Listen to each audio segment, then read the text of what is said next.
Another big story, 31 people, half of them civilians, were killed by Naxals in a major attack in Chhattisgarh yesterday. Less than 24 hours after that massacre, NDTV was at ground zero.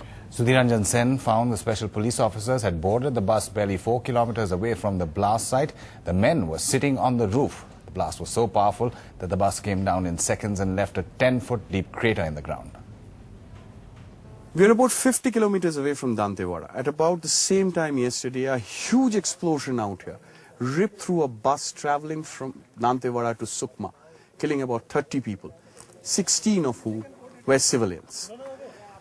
If you look at the crater that has been created, it is at least 6 to 7 feet deep.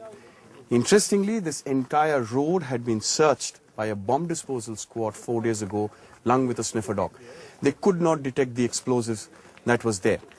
Primarily because the bomb detection squad uses metal detectors that can search for explosives till about 5 feet into the ground. Here the explosives were dug in much deeper. It was triggered by a very conventional mechanism, that of joining the two wires and completing the circuit. Remnants of the wire are still out here. Wires from here were pulled to at least about 250 feet behind those trees where the Maoists were waiting. Clearly the Maoists knew that these people, the forces, had boarded the bus. According to the police out here, the forces boarded the bus about 4 kilometers away from here at Dadiras. After having completed an operation, they were going back. Most of them were sitting on top of the bus. The Maoists not only knew that they have boarded the bus, but was very well prepared in the sense they had already dug in their explosives much before. Security forces say that it must have at least been 2 to 3 months before that these explosives had been dug in and kept there.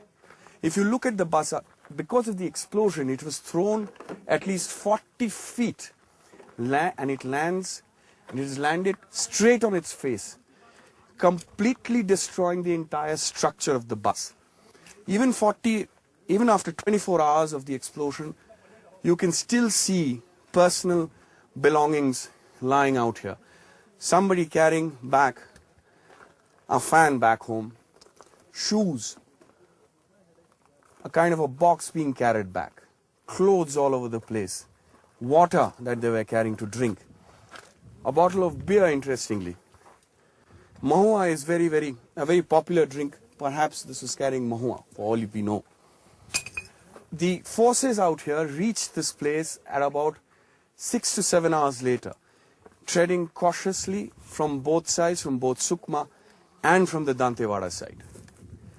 By the time they reached the Maoists, the Maoists had fired back once or twice, creating an impression that they were waiting for an ambush.